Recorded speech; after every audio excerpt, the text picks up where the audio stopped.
Hello friends, I hope आप सभी अच्छे होंगे और आपकी डीएलएड की तैयारी अच्छी चल रही होगी। अब समय आ गया है अपनी जो तैयारी है उसको एक नया मोड़ देने के लिए, क्योंकि आपके पेपर अब कभी भी एग्जाम डेट आपकी घोषित हो सकती है, क्योंकि अब आपका सेमेस्टर वैसे भी बहुत डिले हो रहा है। तो आज हम पेपर फर्स्ट और पेपर सेकंड के बारे में आपसे चर्चा करेंगे। जैसा कि पेपर फर्स्ट आपका है वर्तमान भारतीय समाज और प्रारंभिक शिक्षा, सेकंड पेपर है आपका प्रारंभिक शिक्षा के नवीन प्रयास। इनके सारे नोट्स मैंने आपके इसमें पीपीटी फॉर्मेट में बना दिए हैं, जिसमें कि 3D इमेज भी आपके लिए मैंने तैयार किया है, जिससे कि मैं आसान लैंग्वेज में आपको आसान भाषा में समझाने का प्रयास करेंगे। केवल ये आप नोट्स पढ़ के चले जाइए, आपके पेपर में 90+ % आपकी आने वाली है, क्योंकि ये दोनों पेपर आपके एग्जाम में नंबर बढ़ाने के लिए बहुत अच्छा मौका होता है, क्योंकि आपके दोनों पेपर 50-50 अंकों के होते हैं। अगर इसमें आप 40+ 45+ तक नंबर ला रहे हैं तो आपका स्कोर नो डाउट अच्छा आने वाला है। यानी कि आप इसमें अगर 40+ नंबर ला रहे हैं तो आपका स्कोर 92-93% तक आसानी से बन सकता है। जो गलतियां आप लोगों ने फर्स्ट सेमेस्टर में की हैं वो गलतियां आप सेकेंड सेमेस्टर में ना करें। जैसे कि फर्स्ट सेमेस्टर में क्या था, आपने जी नोट्स या सीरीज से पढ़ लिया और उसको पेपर में लिख आए थे, थोड़ा बना के लिख दिया था, काम चल गया था, और इसी कारण बस आपने देखा होगा फर्स्ट सेमेस्टर का इस बार रिजल्ट भी थोड़ा डाउन रहा था। क्योंकि फर्स्ट सेमेस्टर का जब रिजल्ट डाउन रहा तो सेकेंड में तो आपको पढ़ना पड़ेगा, क्योंकि सेकेंड के लिए, क्योंकि पहला और दूसरा पेपर जो आपका है उसमें आपका डाटा यानी कि फैक्चुअल आपसे क्वेश्चन पूछे जाएंगे। जैसे कि हंटर कमीशन पूछ दिया गया, आपको हंटर आयोग कब बना था, कब गठित हुआ, आपको यही नहीं पता होगा। डेट तो आप उसमें लिखेंगे क्या, मेन तो डेट है ना। आपने अगर डेट लिख दी, मैकाले भारत कब आए, अगर आपको डेट पता है मैकाले भारत कब आए थे, ईस्वी या सन मालूम है, तो आप उसमें लिख देंगे। उसके बाद एग्जामिनर को इतना नहीं कि आपका डिटेल में पढ़े अंदर, जबकि आपको डेट तो पढ़नी पड़ेगी ना। इसके लिए आपको क्या है, अभी से कमर कस लेनी है और अपनी पढ़ाई को एक नया मोड़ देना है। जो मार्केट में सीरीज होती है उसमें क्या रहता है, टॉपिक अलग अलग रहते हैं, ऑब्जेक्टिव अलग रहेगा और अति लघु उत्तरीय अलग रहेंगे और लघु उत्तरीय अलग रहेंगे। इसमें मैंने आपको एक ही जगह सभी समाहित कर दिया है आपके इस नोट्स में।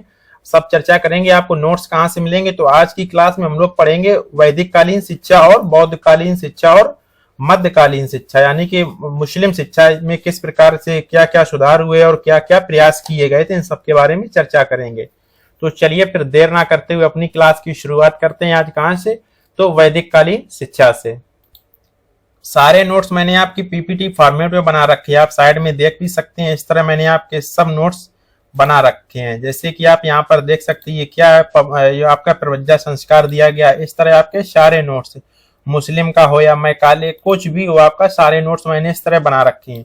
ये सारे नोट्स आपको कहाँ मिलेंगे, इन सबकी चर्चा करेंगे। पहले हम लोग पढ़ लेते हैं अभी पढ़ लेते हैं वैदिक कालीन शिक्षा। इसमें क्या क्या सुधार हुए और इसमें महिलाओं की स्थिति क्या थी, इन सबकी चर्चा करेंगे। तो शुरू करते हैं वैदिक कालीन शिक्षा।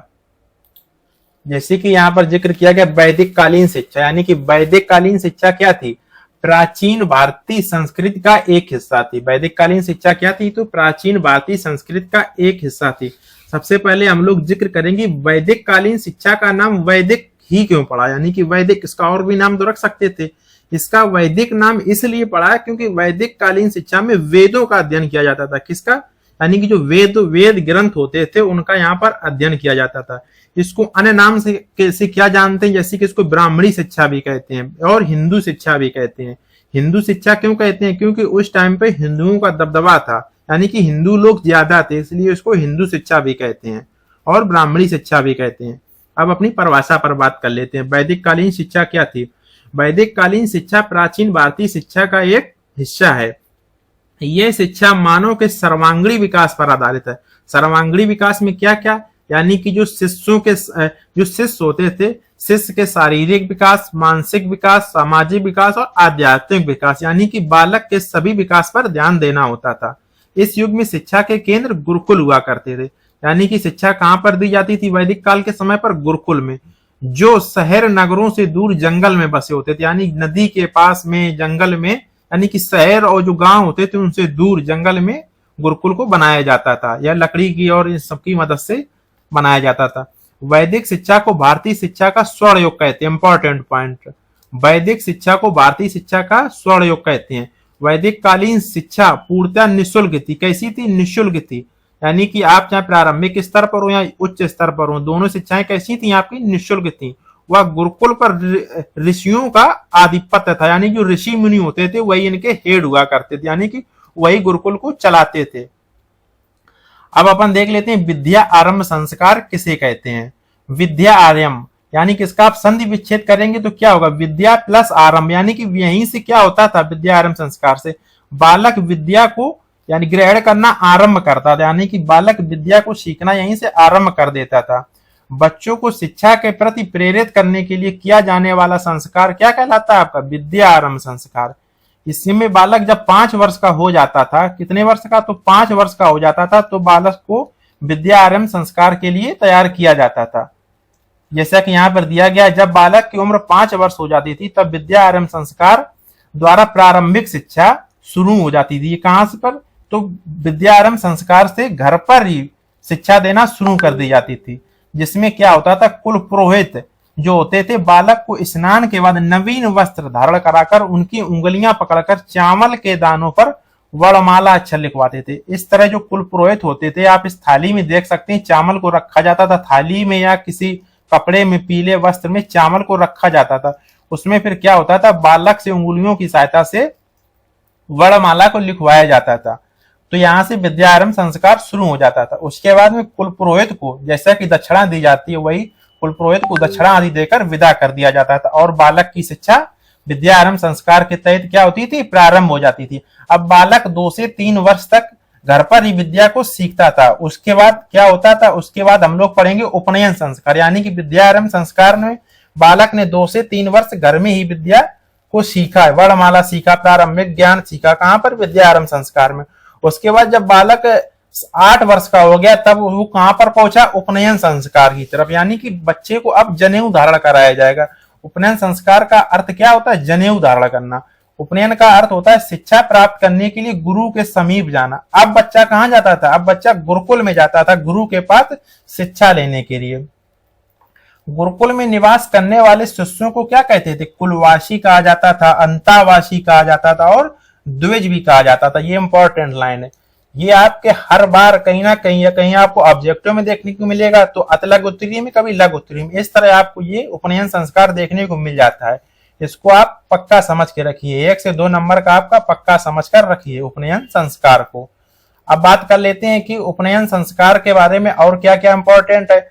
जैसे कि उपनयन संस्कार आपका मैंने बताया 2 से 3 वर्ष आपका क्या होता था, विद्या आरंभ संस्कार में बच्चे को घर पर शिक्षा लेनी होती थी। उसके बाद जब बच्चा 8 वर्ष का हो जाता था तब उसको उपनयन संस्कार के तहत गुरु के पास कहां जाना होता था, गुरुकुल में। तो यहाँ पर वर्णों के आधार पर इसका वर्णन किया गया है। वर्ण यानी कितने वर्ण है, वर्ण हमारे 4 हैं। कौन कौन से, ब्राह्मण, क्षत्रिय, वैश्य और शूद्र। शूद्रों का यहाँ पर कोई जिक्र नहीं, यानी कि शूद्र लोगों के लिए शिक्षा का कोई प्रावधान यहाँ पर वैदिक काल में नहीं दिखाया गया है। यानी कि ब्राह्मण, यानी कि ब्राह्मण बालक था जब वो 8 वर्ष का होता था तब उसको उपनयन संस्कार कराया जाता। तो वहीं जब क्षत्रिय बालक हुआ 10 वर्ष का हो जाता था तब उसको उपनयन संस्कार, वहीं जब वैश्य बालक था वो 12 वर्ष का हो जाता था तो उसको उपनयन संस्कार कराया जाता था। ये चीज आपको आपकी जो मार्केट में सीरीज है उसमें देखने को नहीं मिलेगी। अगर इस तरह आप पेपर में लिखते हैं थोड़ा अलग वे में, यानी कि आपकी कॉपी अलग दिखनी चाहिए अन्य बच्चों से, तो एग्जामिनर का डायरेक्ट आपकी कॉपी पर जो नंबर देता है ना उसका अलग ही इफेक्ट पड़ता है। आपकी अलग कॉपी देखती है हर बच्चों से, कोई बड़ी चीज भी नहीं, आप इसको याद रख सकते हैं। ब्राह्मण, क्षत्रिय, वैश्य और शूद्र, यानी कि शूद्र के लिए उपनयन संस्कार यानी कि शिक्षा का कोई स्थान नहीं था। ब्राह्मण 8 वर्ष में उपनयन संस्कार शुरू करता था यानी जनेऊ धारण करता था, क्षत्रिय 10 वर्ष में और वैश्य 12 वर्ष में। इस तरह आप इसको क्रम से याद भी कर सकते हैं। शिक्षा की अवधि कितनी होती थी, कम से कम 12 वर्ष होती थी। कितनी, 12 वर्ष। एक वेद के अध्ययन में 12 वर्ष का समय लगता था। अब बात कर लेते हैं वेद यहाँ पर कितने होते हैं। यहाँ पर मैंने यहाँ नीचे इमेज लगा रखी, वेद कितने होते हैं। वेद हमारे 4 हैं। कौन कौन से, ऋग्वेद, सामवेद, यजुर्वेद और अथर्ववेद। तो एक वेद के अध्ययन में कितना समय लग रहा है हमारा, 12 वर्ष। तो 4 वेद के अध्ययन में कितना समय लगेगा, 12 × 4 यानी कि 48 वर्ष। जो बालक 1 वर्ष का यानी कि एक वेद का ज्ञाता होता था उसको क्या कहते थे, उसको स्नातक कहते थे। जैसे आज के समय पर जो बीएससी कर लेता है यानी कि जो ग्रेजुएशन कर लेता है उसको क्या कहते हैं, मतलब जो बीएससी कर लेता है उसको ग्रेजुएट कहते हैं। जो एमएससी कर लेता है उसको क्या कहते हैं, पोस्ट ग्रेजुएट कहते हैं। उसी तरह वहां पर एक वेद के ज्ञाता को कहा जाता था स्नातक और 2 वेद के ज्ञाता को कहते थे वसु और 3 वेद के ज्ञाता को रुद्र और 4 वेद के ज्ञाता को आदित्य कहते थे। क्या कहते थे? तो आपके आदित्य, स्नातक, वसु, रुद्र और आदित्य। इस प्रकार क्रम आप इसको याद कर सकते हैं, इसको छोड़ भी सकते हैं, इतना डीप में आपसे पूछा भी नहीं जाएगा और लिखने की जरूरत भी नहीं है। जानकारी के लिए आपको मैंने बता दिया, याद कर पाए तो याद कर सकते हैं। अब बात कर लेते हैं शिक्षा के प्रकार। यहां से आपका क्वेश्चन आता रहता है। शिक्षा के प्रकार, वैदिक काल में शिक्षा 2 प्रकार से दी जाती थी। कौन कौन से? परा और अपरा। परा में क्या होता था? परा में धार्मिक शिक्षा दी जाती थी, यानी कि इसमें धर्म, आध्यात्म का ज्ञान कराया जाता था। किसका? आपका आध्यात्म का ज्ञान, आध्यात्म से जुड़ी शिक्षा आपकी किसमें दी जाती थी? तो परा में।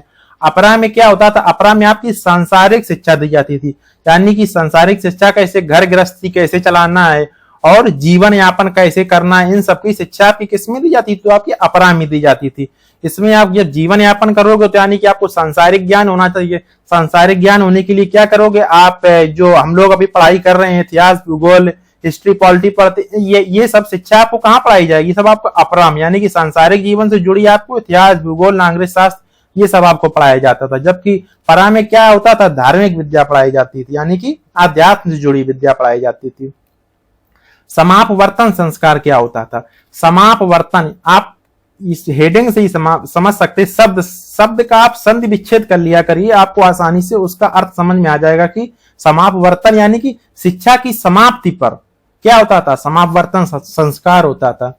इस संस्कार में क्या होता था? गुरु अपने शिष्य को उपदेश देते थे और गृहस्थ जीवन में प्रवेश के लिए तैयार करते थे। यानी कि समापवर्तन क्या होता था? जब बालक यानी कि उपनयन संस्कार के तहत शिक्षा को पूर्ण अपनी कर लेता था, उसके बाद क्या होता था? बालक का समापवर्तन संस्कार होता था। शिष्य गुरु को गुरु दक्षिणा देता था और कुछ सीख लेता था। गुरु दक्षिणा के रूप में क्या देता था? वही जो भिक्षा से जो शिष्य ने कमाया होता था, कमाया मीन्स यानी जो कुछ भिक्षा से बच्चे ने एकत्र किया होता था, वही गुरु को सौंपता था गुरु दक्षिणा के रूप में। और गुरु से क्या सीख लेता था? ज्ञान का दुरुपयोग ना करना, यानी कि कभी हमने गुरुकुल में रहकर ज्ञान सीखा उसका कभी दुरुपयोग नहीं करेंगे। माता पिता की हमेशा क्या करेंगे? सेवा करेंगे।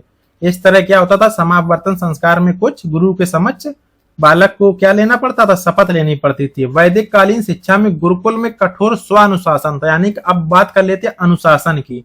किसकी बात करेंगे? अब बात करेंगे अनुशासन की, यानी कि आपके वैदिक काल के समय पे अनुशासन कैसा था उसकी बात करेंगे। वैदिक कालीन शिक्षा में गुरुकुल में कठोर स्वानुशासन था। कठोर था बट कैसा था? स्वानुशासन।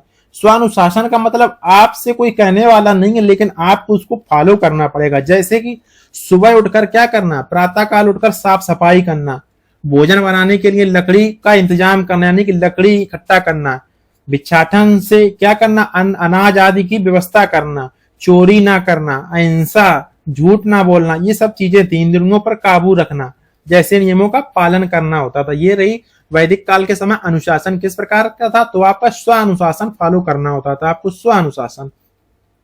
आज की तरह परीक्षा नहीं होती थी, बल्कि अच्छी अगली कक्षा में जाने के लिए क्या होता था? गुरु का निर्णय अंतिम होता था, यानी कि गुरु आपका मतलब एवेल्यूएशन करते थे और कहते थे हाँ ठीक है बच्चा, ठीक है अब अगली कक्षा में जा सकता है। तो क्या होता था? गुरु का अंतिम निर्णय मान्य होता था। अब बात करते हैं वैदिक काल के समय शिक्षण विधियां कौन कौन सी थी। वैदिक काल के समय कौन सी विधि मुख्य होती है? अनुकरण विधि, यानी कि बच्चा क्या करता था? यानी कि जो शिष्य होता था वो गुरु को देखकर क्या करता था? अनुकरण यानी कि फॉलो करता था। जैसे कि यहाँ पर आप बंदर को देख सकते हैं। बंदर क्या करता है? जिस प्रकार बंदर मनुष्य की नकल उतारता है, यानी कि मनुष्य को देखकर जैसा मनुष्य क्रिया करता है उसी प्रकार बंदर क्रिया करने की कोशिश करता है। तो आप इमेज से समझ सकते हैं, यानी कि अनुकरण विधि। और कौन थी? मौखिक विधि थी। और आपकी प्रश्नोत्तर विधि, यानी कि गुरु प्रश्न करते थे और शिष्य क्या करते थे? उसका उत्तर देते थे।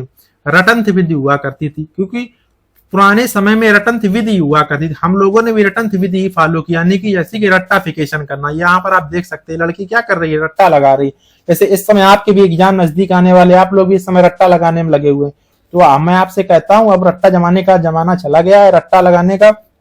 आप लोग क्या करें? आप कॉन्सेप्चुअल पढ़ाई पर ध्यान दें, यानी कि आप लोग समझ कर पढ़ने का प्रयास करें, तो आसान वे में आप लोग समझ पाएंगे।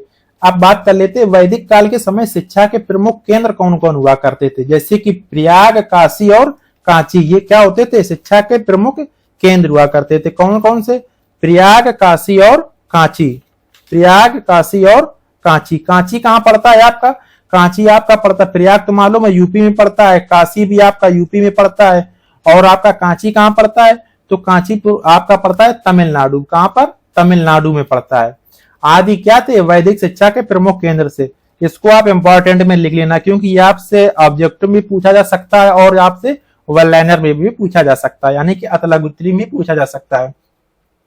अब बात करते हैं कि वैदिक काल के समय स्त्रियों की शिक्षा की क्या स्थिति थी, यानी कि स्त्री शिक्षा की दशा कैसी थी। वैदिक काल के समय बेहतर थी, यानी कि अच्छी थी। यहाँ पर स्त्रियों की शिक्षा को भी महत्व यानी कि स्थान दिया गया था। जैसे कि कुछ जो विदुषी महिलाएं थी जिन्होंने बहुत शिक्षा अधिक शिक्षा ग्रहण की थी, उसमें कौन कौन सी थी, जैसे कि अपाला थी, घोषा, गार्गी और मांडवी, ये कौन सी विदुषी महिलाएं थी। इसमें शिक्षा का सर्वोच्च लक्ष्य क्या था, मोक्ष की प्राप्ति। जैसे आज के समय में शिक्षा का सर्वोच्च लक्ष्य क्या है, यानी कि एक अच्छी सी नौकरी प्राप्त करना। सिर्फ एक, आज के समय में शिक्षा का एक लक्ष्य मान के चलते हैं हम लोग कि एक अच्छी सी नौकरी मिल जाए, बस यही शिक्षा का सर्वोच्च लक्ष्य। उस समय वैदिक काल के समय शिक्षा का सर्वोच्च लक्ष्य क्या था, मोक्ष की प्राप्ति। मोक्ष का अर्थ क्या होता था, मोक्ष की प्राप्ति, यानी कि आत्मा का परमात्मा से मिलन। किससे, आत्मा का परमात्मा से मिलन। मोक्ष प्राप्त की बात क्या होता था, इंसान को फिर से जन्म लेने की जरूरत नहीं पड़ती थी। वैदिक काल के समय लोग इसीलिए किसकी प्राप्ति करते थे, मोक्ष की प्राप्ति करते थे।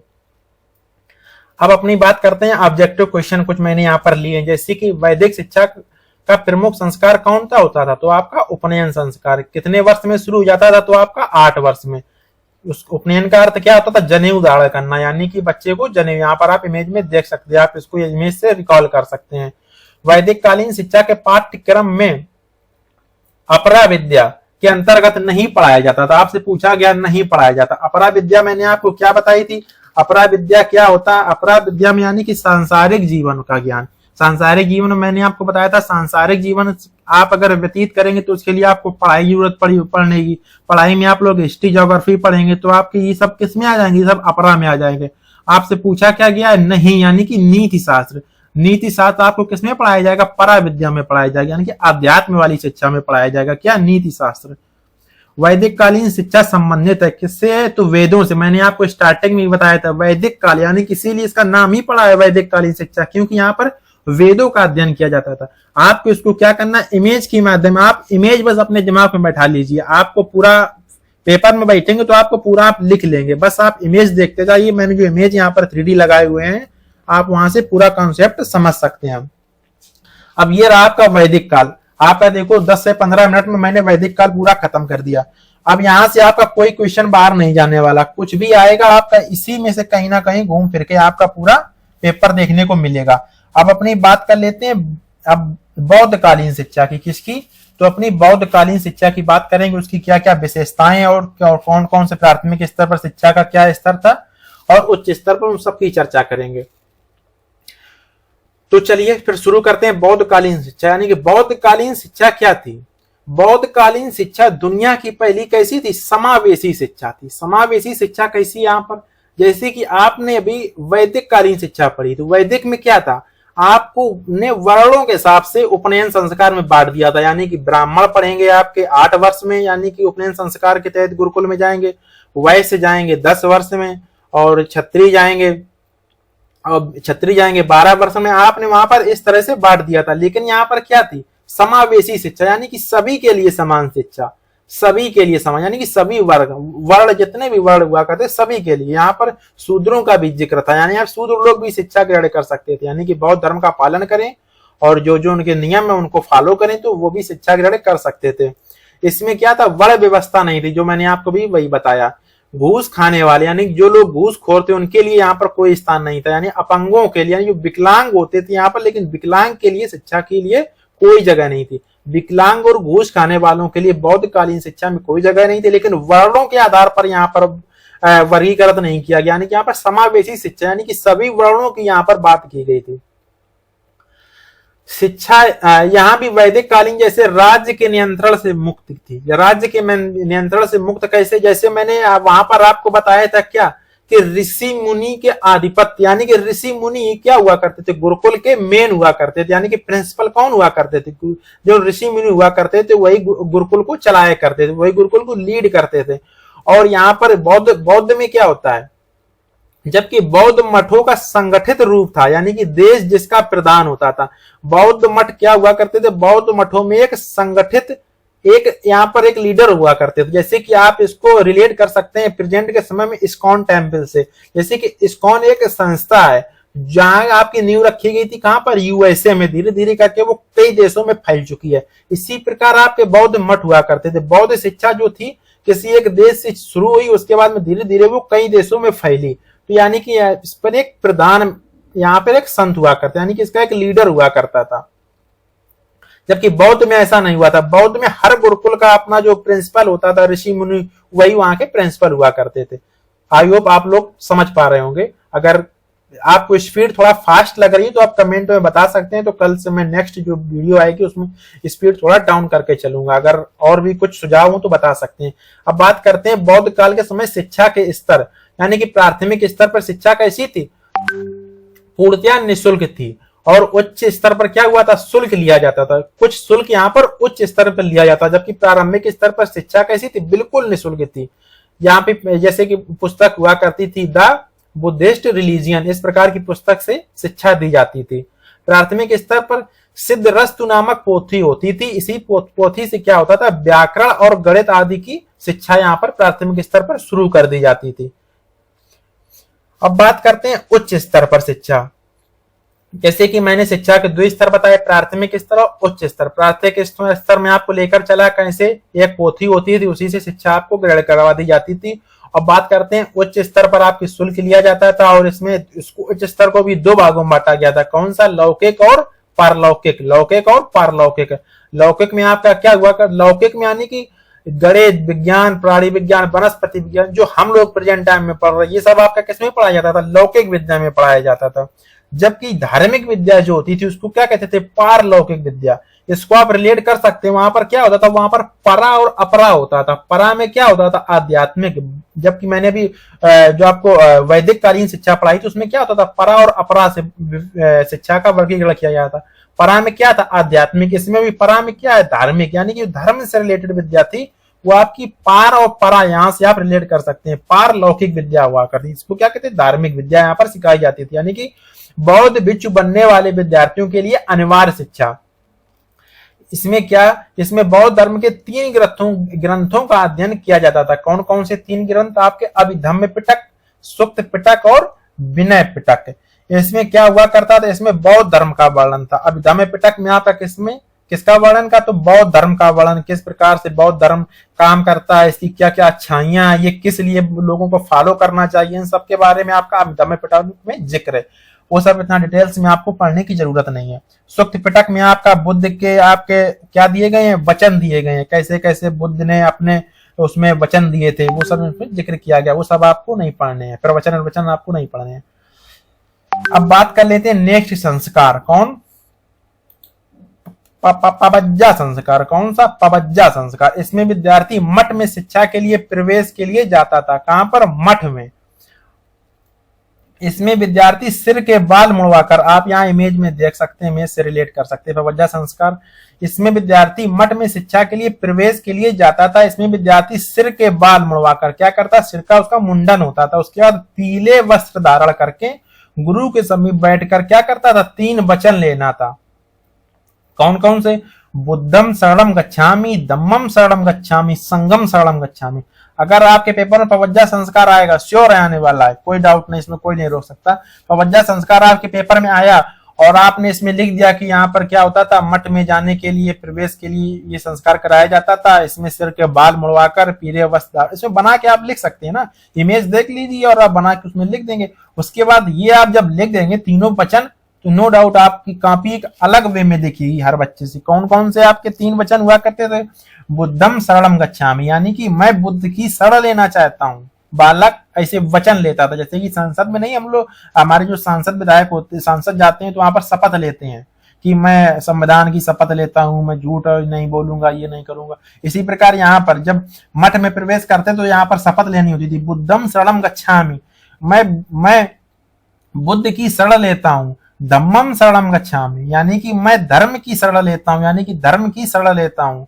संगम शरणम गच्छामि, यानी कि संघ की शरण लेता हूँ, मैं संघ संगम शरणम यानी कि संघ की शरण, धम्मम शरणम यानी कि धर्म की शरण, बुद्धम शरणम यानी कि बुद्ध की शरण लेता हूं।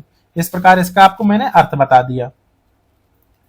इसके बाद विद्यार्थी मठ में शिक्षा के लिए प्रवेश करता था। मठ में रहकर शिक्षा लेने वाले विद्यार्थियों को क्या कहते थे? श्रमण या सामनेर कहा जाता था। क्या कहा जाता था? श्रमण या सामनेर। अगर आपको पीपीटी लेनी है ना, तो आप इसको टेलीग्राम ग्रुप ज्वाइन कर लेना। ये आपके डिस्क्रिप्शन में जो लिंक दी गई है वहां से आप टेलीग्राम ग्रुप पर ज्वाइन हो जाइए। वहां पर आपको मैं ये जो पीपीटी है वहीं पर आपको प्रोवाइड करा देंगे, जिससे क्या होगा, पेपर के 1-2 दिन पहले आप क्लास तो लेंगे नहीं, तो आपको वहां पर पीपीटी के माध्यम से आसानी से जल्दी जल्दी आप इसको रिकॉल कर सकते हैं 3D इमेज की सहायता से। मठ में रहकर शिक्षा लेने वाले विद्यार्थियों को क्या कहते थे? श्रमण या सामनेर कहा जाता था। मठ में निवास करने वाले विद्यार्थियों को 10 वचन लेने होते थे। कितने वचन? 10 वचन। इसी को क्या कहा जाता था? 10 शिक्षा पदान भी कहते थे। क्या कहते थे? 10 शिक्षा पदानी। कौन कौन से 10 शिक्षा पदानी थी वो देख लेते हैं एक एक बार। जैसे कि अहिंसा का पालन करना, यानी कि हिंसा ना करना, निंदा ना करना, कि यानी किसी अन्य व्यक्ति की निंदा ना करना, यानी चुगली ना करना, आप उसको बोल सकते हैं। सत्य बोलना, मादक पदार्थों का सेवन ना करना, पराई वस्तु ग्रहण ना करना। आज के समय में लोग क्या पराई वस्तु ही ग्रहण करना चाहते, यानी कि जो भी दुनिया के पास है सब हमको मिल जाए, हाव हाव हाव हाव, वो सब नहीं करना था। श्रृंगार की वस्तुओं का प्रयोग ना करना, मेकअप वगैरह नहीं करना होता था। श्रृंगार की वस्तुओं का प्रयोग ना करना, महंगी वस्तुएं दान में ना लेना। आज के समय में क्या है, आप लोग देख रहे होंगे जो बाबा लोग हैं या कुछ फीमेल आपके जो कथावाचक हैं, वो क्या बड़ी बड़ी महंगी महंगी गाड़ियों में घूमते हैं। इस तरह का नहीं होना चाहिए। क्या होना चाहिए? महंगी वस्तुओं को दान में ना लेना। कहेंगे कि अरे हमको तो दान में मिली थी इसलिए मैं फॉर्च्यूनर बड़ी बड़ी ऑडी से घूम रहा हूं। ऐसा नहीं करना। आईफोन लेके शुद्ध आचरण रखना, मांसाहारी आहार ना लेना, नृत्य तमाशे आदि से दूर रहना। ये रहे आपके 10 वचन। आप इसको एक बार पढ़ लेंगे तो आपको सब समझ में आ जाएगा, कोई विशेष नहीं है इसमें। आप इसको लिख सकते हैं आसानी से। 12 से 15 वर्षों की शिक्षा होती थी, जिसके बाद सामनेर घर वापस जाता था। कहाँ जाता था? 12 से 15 वर्ष में जब बच्चे की शिक्षा पूरी हो जाती थी पवज्जा संस्कार में, उसके बाद बच्चा कहाँ जाता था? घर जा सकता था। और आजीवन, या तो उसके पास 2 ऑप्शन हुआ करते थे। 12 से 15 वर्ष जब पवज्जा संस्कार के तहत बालक ने 15 वर्षों तक शिक्षा ले ली, तो उसके बाद उसके पास 2 ऑप्शन हुआ करते, या तो अपना घर जाए, अपना जीवन यापन करे, अपनी फैमिली को आगे बढ़ाए, या तो वो आजीवन बौद्ध भिक्षु बन सकता था, यानी कि बौद्ध धर्म के लिए प्रचार प्रसारक का काम कर सकता था। अगर वो बौद्ध भिक्षु बनना चाहता था तो उसके लिए क्या होता था? ऐसे नहीं कि आपने मुंह जवानी कह दिया कि जुआ जुआ मैं बौद्ध भिक्षु बनूंगा, ऐसे नहीं। अगर आप बौद्ध भिक्षु बनना चाहते हैं तो आपको क्या करना होगा? उपसंपदा संस्कार। आपको मैं रिलेट करके पढ़ा रहा हूं, हर चीज कहीं ना कहीं मैं एक दूसरे को रिलेट करके, यानी कि आपको अलग ना लगे कि उपसंपदा क्या है। तो मैं वही बता रहा हूं कि आपने जो पवज्जा संस्कार में पढ़ा कि 12 से 15 वर्ष के बाद बच्चा या तो शिक्षा ग्रहण करने के बाद अपना घर बसा सकता था, यानी घर वापस जा सकता था, जीवन अपना आगे बढ़ा सकता था, या तो आजीवन बौद्ध भिक्षु। अगर बौद्ध भिक्षु बनेगा तो उसको क्या करना पड़ेगा? उपसंपदा संस्कार। अब पढ़ लेते हैं उपसंपदा संस्कार क्या होता था। जो विद्यार्थी बौद्ध भिक्षु बनना चाहते थे उनका उपसंपदा संस्कार होता था। बौद्ध भिक्षु को आजीवन ब्रह्मचारी रहने की शपथ लेनी होती थी। किसकी? आजीवन ब्रह्मचारी। बौद्ध धर्म के 3 ग्रंथों का लेखा जोखा, यानी जो 3 ग्रंथ ऊपर थे उनका उन्हें अच्छी तरीके से उनको क्या होना चाहिए? उनके बारे में जानकारी होनी चाहिए। शिक्षा का माध्यम कैसा था? शिक्षा का माध्यम पाली भाषा था, कहीं कहीं संस्कृत का भी जिक्र था, बाद में प्राकृत भाषा को भी शामिल किया गया। लेकिन आपसे अगर पूछा जाए बौद्ध धर्म में कौन शिक्षा थी, तो आप वहां पर पाली ही ऑप्शन में लगाएंगे। अब यहाँ पर देखते हैं बौद्ध धर्म का जो उद्देश्य था, यानी शिक्षा ग्रहण करने का एक जो उद्देश्य होता है, तो बौद्ध धर्म का क्या उद्देश्य था? बौद्ध धर्म का सर्वोच्च लक्ष्य था निर्वाण प्राप्त करना, यानी कि निर्वाण प्राप्त करना। निर्वाण का मतलब जीवित रहते हुए सभी इच्छाओं पर विजय पाना, यानी कि जीवित रहते हुए सभी इच्छाओं पर विजय पाना। जबकि यहाँ पर जब वैदिक शिक्षा अभी थोड़ी देर पहले पढ़ रहे थे तो वहां पर क्या था? यानी कि जो वैदिक शिक्षा का यानी कि सर्वोच्च लक्ष्य क्या था? मोक्ष की प्राप्ति। वहां पर क्या था आपका? यानी कि इंसान आत्मा को परमात्मा से विलीन करना चाहता था, यानी कि दोबारा पुनर्जन्म नहीं लेना चाहता था। जबकि बौद्ध धर्म में क्या था? जीते जी निर्वाण प्राप्त, यानी कि जीवित रहते हुए सभी इच्छाओं पर विजय पा लेना, मोह माया से दूर हो जाना। ये था आपका सर्वोच्च लक्ष्य बौद्ध शिक्षा में। पहले महिलाओं की शिक्षा का प्रावधान नहीं था, यानी कि बौद्ध धर्म में पहले महिलाओं की शिक्षा का प्रावधान नहीं था। बाद में क्या हुआ? बाद में महिलाओं को इसमें शामिल कर लिया गया, जो कहीं ना कहीं क्या हुआ, बौद्ध धर्म के मठों का यानी कि अंत यानी कि पतन का कारण बनी। जहां जहां पर महिलाएं पहुंच गई वहां पर क्या हुआ, बौद्ध धर्म के मठों के पतन का कारण वो बन गई। आपको और ज्यादा डिटेल्स में इसमें नहीं पढ़ना है। बौद्ध धर्म में प्रारंभिक स्तर पर 5 प्रकार की विद्या सिखाई जाती थी। ये आपके लिए इतना इंपॉर्टेंट नहीं है, ना आपके बीटीसी के लिए इंपॉर्टेंट है। अगर आप इसको पढ़ना चाहते हैं तो इसको स्क्रीनशॉट लेके पढ़ सकते हैं। बाकी आगे बढ़ते हैं। बौद्ध शिक्षा के प्रमुख केंद्र की अब बात कर लेते हैं। बौद्ध शिक्षा के प्रमुख केंद्र कौन कौन से हैं? बौद्ध शिक्षा के प्रमुख केंद्र आपके बल्लवी है, और कौन कौन से हैं? विक्रमशिला है, नालंदा है, और आपका तक्षशिला है। कौन कौन से? बल्लवी, विक्रमशिला, नालंदा और तक्षशिला। अब बात करते हैं हमारा बल्लवी कहां पर पड़ता है। तो बल्लवी आपका गुजरात में पड़ता है। जानकारी के लिए, बल्लवी कहां पड़ता है? गुजरात में पड़ता है। और विक्रमशिला आपका कहां पड़ता है? विक्रमशिला आप जानते हैं बिहार में पड़ता है। और नालंदा भी आपका कहां है? नालंदा भी आपका बिहार राज्य में है। और तक्षशिला कहां है? पहले उस समय भारत में हुआ करता था, यानी जब अखंड भारत हुआ करता था। अब इस तक्षशिला पर कहां है? पाकिस्तान के पंजाब प्रांत में आपका है। कहां पर है? पंजाब प्रांत में।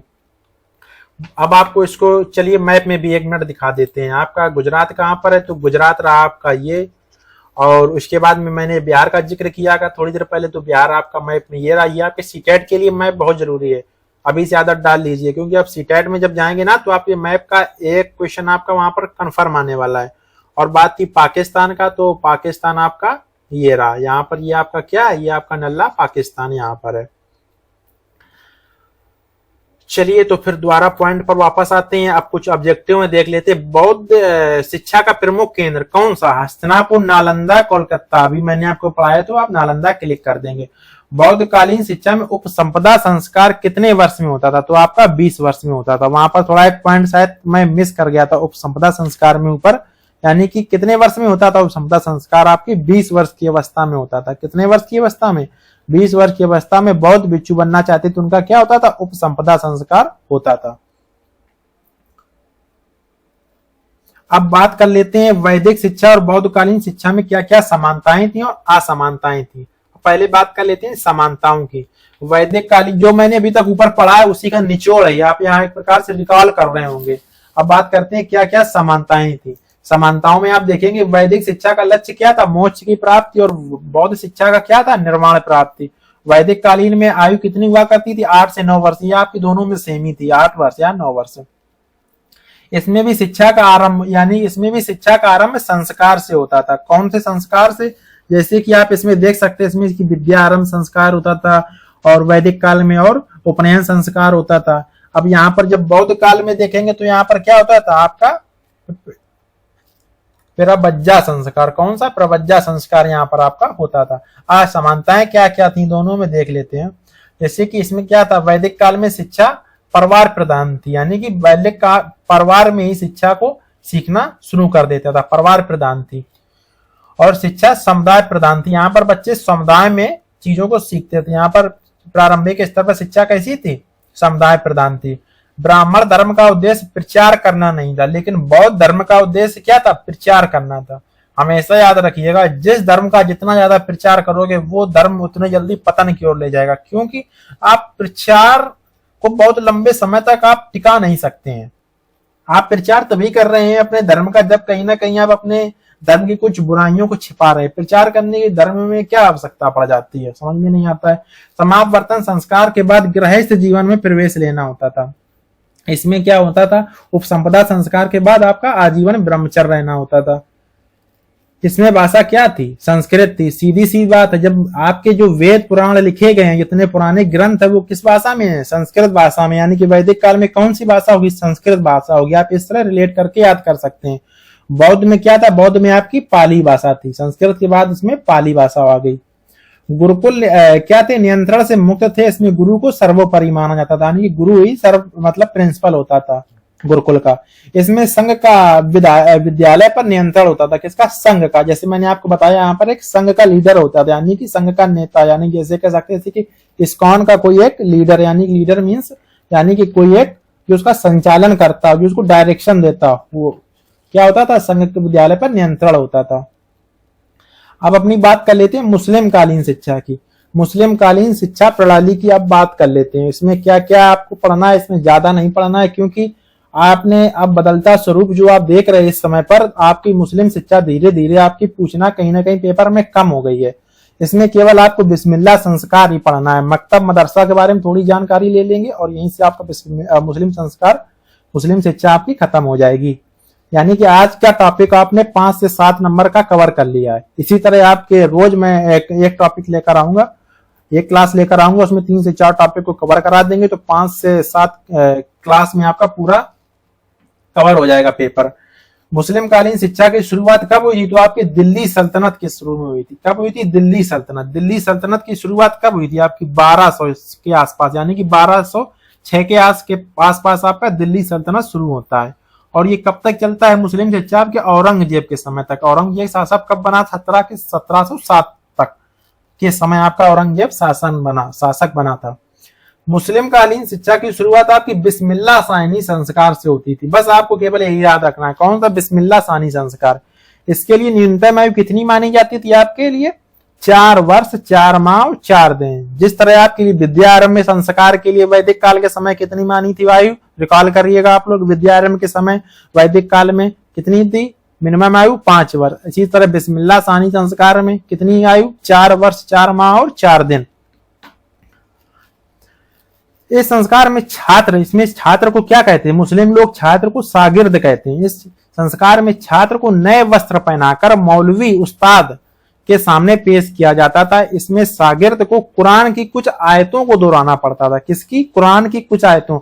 अगर बालक कुरान की आयतें नहीं पढ़ पा रहा है तो क्या होता था? उसको केवल बिस्मिल्लाह ही कह देना पर्याप्त होता था। बिस्मिल्लाह का अर्थ क्या होता है आपका? अल्लाह के नाम पर, यानी उसी में सब समाहित है। आप एक शब्द बोल सकते थे बिस्मिल्लाह।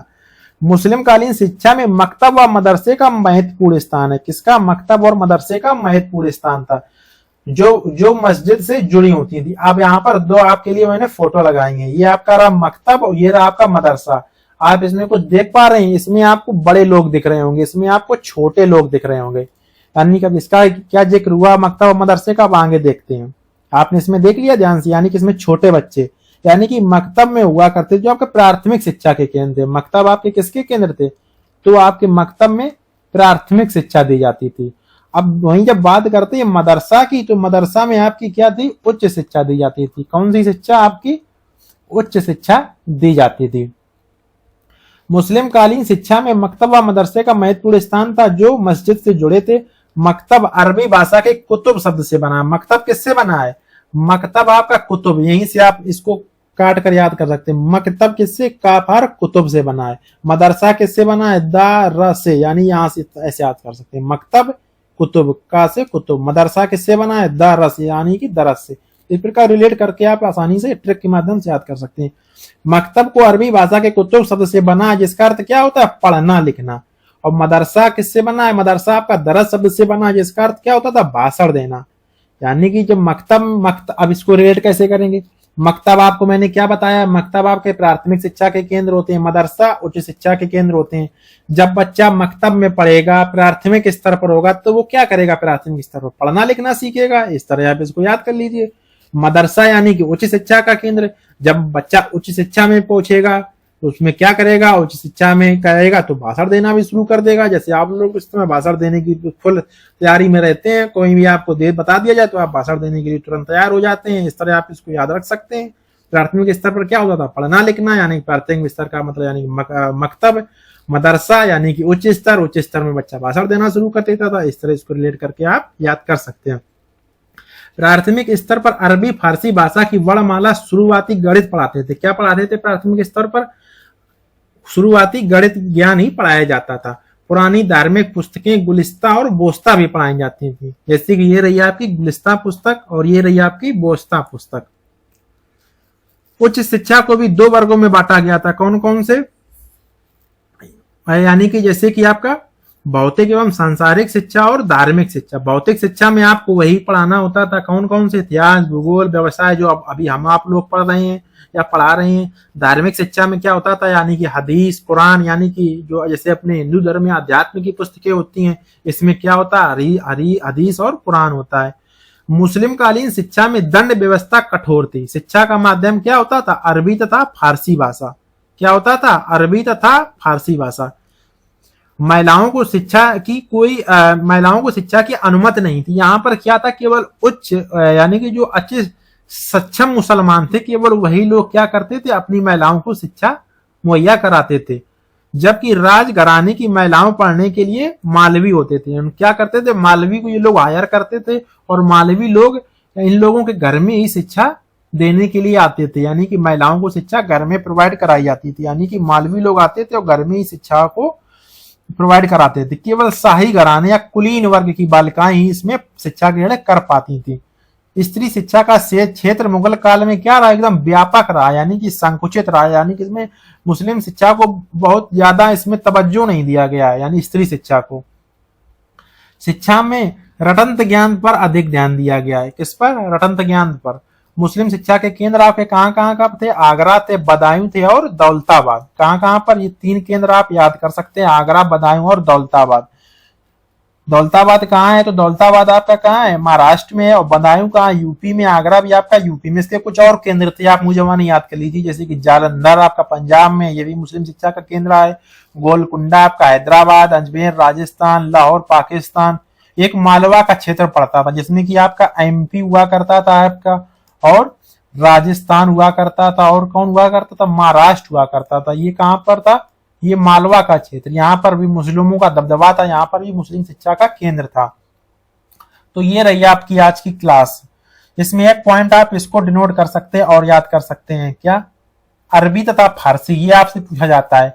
अरबी जो भाषा थी वो आपके प्राथमिक स्तर पर सिखाई जाती थी, और फारसी थी वो आपकी उच्च स्तर पर। चलिए, आपको मैं अब एक ही जगह इसको मुस्लिम शिक्षा थोड़ा पढ़ना आप लोगों के लिए कठिन हो जाता है, तो इसलिए मुस्लिम शिक्षा को मैं आपको एक जगह पूरा रिकॉल कराने की कोशिश करता हूं। यहाँ नहीं, यहाँ करा देते हैं। जैसे कि अभी मैंने आपको बताया था, क्या मकतब आपके कहां पर? मकतब में आपकी शिक्षा प्राथमिक शिक्षा का केंद्र हुआ करता था। मदरसा आपके उच्च शिक्षा के केंद्र। मकतब में आपको क्या होता था? मकतब अरबी भाषा के कुतुब शब्द से बना है, जिसका अर्थ क्या होता था? पढ़ना और लिखना। यानी कि प्राथमिक स्तर पर क्या बच्चा करेगा? पढ़ेगा और लिखेगा। मदरसा किससे बना है? दरस शब्द से बना है, जिसका अर्थ होता है भाषण देना। यानी कि उच्च शिक्षा के केंद्र क्या थे? मदरसा है। अब प्राथमिक स्तर पर एक पॉइंट यहां पर ऐड कर लेना है। प्राथमिक स्तर पर कौन भाषा यूज होती थी? प्राथमिक स्तर पर आपकी अरबी भाषा यूज होती थी, जबकि उच्च स्तर पर आपकी कौन सी भाषा यूज होती थी? उच्च स्तर पर आपकी फारसी भाषा यूज होती थी। यहां से आपका ऑब्जेक्टिव प्रश्न बन सकता है, इंपॉर्टेंट है आपके लिए। प्राथमिक स्तर पर कौन सी भाषा प्रयोग करते थे मुस्लिम लोग? अरबी भाषा। और उच्च स्तर पर कौन सी भाषा प्रयोग करते थे? आपके फारसी भाषा। तो ये रहा आपका मुस्लिम शिक्षा। और चलिए, तो आज की क्लास यहीं तक। और ये रहा आपका क्या? बदायूं का कॉलेज, मुस्लिम कॉलेज आपका बदायूं का रहा। तो अगर आपको क्लास अच्छी लगी हो तो आप लोग क्लास के बाद में कमेंट भी कर सकते हैं आपको क्लास कैसी लगी। और ये अगर आपको पीपीटी, आपको पीडीएफ चाहिए नोट्स की, तो आप इसको टेलीग्राम ग्रुप से प्रिंट आउट कर सकते हैं और उसको पढ़ भी सकते हैं। और सुझाव जरूर दीजिएगा। और इसी तरह और सीरीज लानी है या नहीं लानी है, तो आप लोगों के कमेंट ये निर्धारित करेंगे कि हमको ये सीरीज कंटिन्यू करनी है या नहीं करनी। क्योंकि ये बीटीसी पढ़ाना ये हमारा क्षेत्र नहीं है, क्योंकि हम सीटेट और आपका जो टीचिंग एग्जाम की तैयारी होती है मैं वो कराता हूँ। अगर कुछ बच्चों की डिमांड थी कि आप बीटीसी का भी यानी कि डीएलएड का भी कवर करा दीजिए, तो मैंने आपके लिए क्लास लाई है। अगर आपके कमेंट निर्धारित करेंगे इस सीरीज मेरे को कंटिन्यू करनी है या नहीं करनी है, अपना कमेंट में सुझाव जरूर दें। थैंक यू आज के लिए। भारत माता की जय।